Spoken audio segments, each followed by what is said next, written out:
All right, welcome to my new office here in Florida. Living with my parents at 33, and I'm coming face to face with my poverty consciousness. And that's an essential step to recovery. If you're an alcoholic, you have to realize that you're an alcoholic before you recover. So, in other words, recognizing your own failure consciousness is very, very important. And I am proud to announce today that before today, and maybe sometime after, I have failure consciousness. Now, let me explain what that means. Where am I right now? Right now, most likely, if you're looking at me through a video, I am where? Think about it. Think about it. The answer is I am in your mind.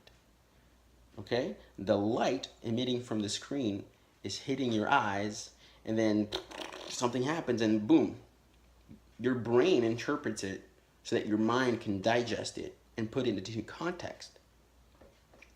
Right? Right. So if your mind is in perpetual failure consciousness, then it may perceive me differently than if it was in success consciousness. Let me give you a concrete example based on my experience and based on experience of millions of other people. So the first principle in Think and Grow Rich is desire. And I'm just going to touch that aspect, and that's it. So if we desire money, and we should, but if we desire money based on lack of money, based on not having money, right? We often do that, right? It's like, oh, I wish I had more money. Like I'm so broke, I need more money. And that's been my experience.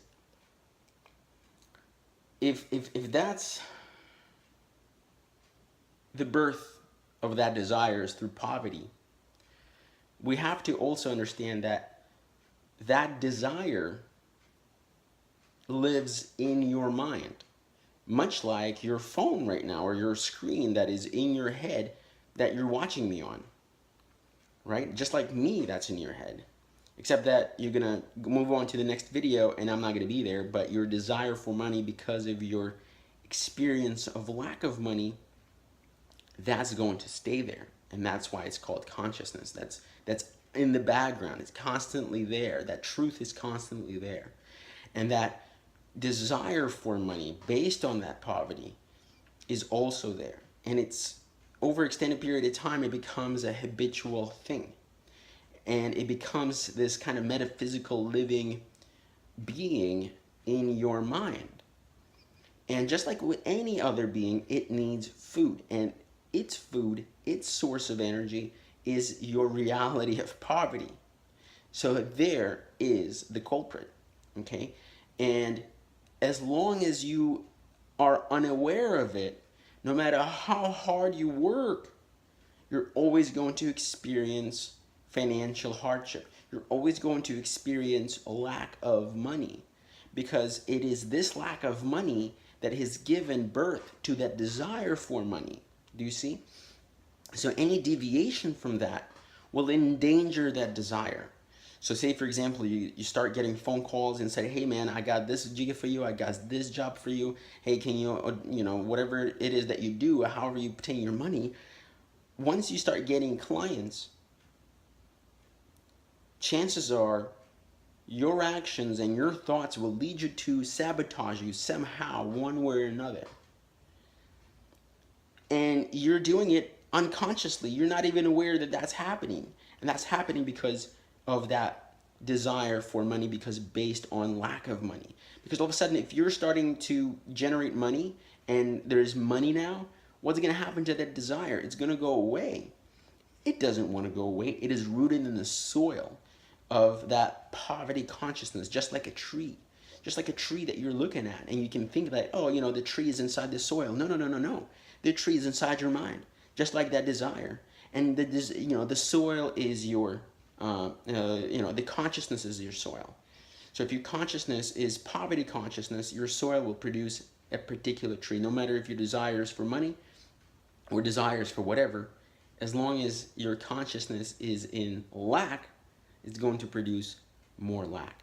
And if you're going to be working hard to get out of it, unless you're aware of what's going on, you're never going to get out of it.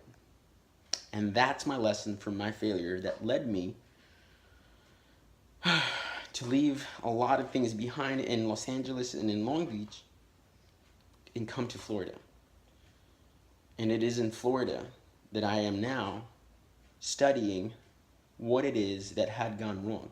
I'm not a bad person. I have all the right intentions. I have all the right skills. And I have worked so hard that question arises. Why? And I wrote this down, actually. This is really great. I'm not sure if you can see it, but failure happens because of the difficult environment, as where success happens despite the difficult environment. And I think that's the essence of the difference between success consciousness and failure consciousness is our consciousness will tell us why we're failing, because so and so and so and so. But when we start looking at a different soil, obtaining different consciousness, success consciousness, we start changing our verbiage. You're starting to succeed despite difficult situations, despite poverty, right? And that's the whole game of Think and Grow Rich, is how do you go from failure consciousness to success consciousness? How do you go from poverty consciousness to rich consciousness? How do you do that? Well, first of all, you got to do is you got to recognize and feel and understand that you are inside, or rather you have inside of you consciousness of failure. So I hopefully gotten through to a couple of you. Comment, let's start the conversation going. In the spirit of Think and Grow Rich, I really want to dedicate my next project here as an experiment, opening a conversation with people who are interested in discussing Think and Grow Rich. This week is going to be thoughts. Again, we need to recognize, where are these thoughts coming from? Are they coming from success consciousness or poverty consciousness? Comment below, subscribe, and I will engage with you throughout the experiment. Cheers.